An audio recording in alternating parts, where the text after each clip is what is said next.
Une randonnée d'une demi-heure sous le soleil sud-africain pour un voyage dans le temps vers l'ère Triasique, il y a plus de 200 millions d'années. Non loin de la frontière du Lesotho, cette équipe de l'université de Wits à Johannesburg est sur les traces d'un ancêtre des crocodiles, un spécimen découvert en 2015 par une étudiante du professeur Jonah Chouanière. Elle a trouvé des os qui dépassaient du sol. On a commencé à creuser, on les a ramenés au labo et c'était la hanche d'une espèce qu'on n'avait jamais vue avant. Une nouvelle espèce de l'un des plus anciens parents des crocodiles, qui étaient alors les carnivores dominants sur Terre. Imaginez un crocodile croisé avec un lion, un truc très gros, quadrupède avec les pattes droites sous le corps et des mâchoires énormes, un animal vraiment effrayant.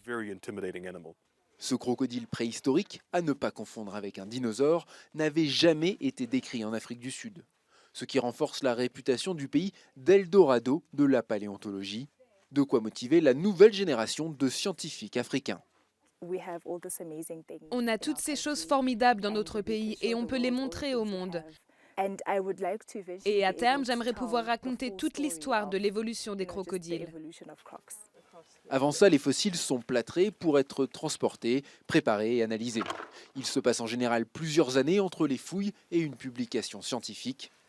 Une broutille comparée aux millions d'années passées dans le noir, mais un moment inoubliable pour un paléontologue. Ce n'est pas tous les jours qu'on décrit une nouvelle espèce de dinosaure. C'est vraiment l'un des côtés les plus sympas du job. Dire voilà quelque chose que la science ignorait jusqu'à aujourd'hui. Cette nouvelle espèce, c'est ce mastodonte de 12 tonnes décrit par Chouanière et son équipe dans une publication récente.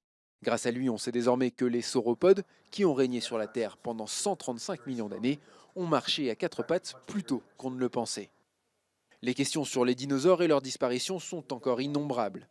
Et avec des fossiles sur plus de 2/3 de sa surface, l'Afrique du Sud a de quoi occuper plusieurs générations de ces paléontologues.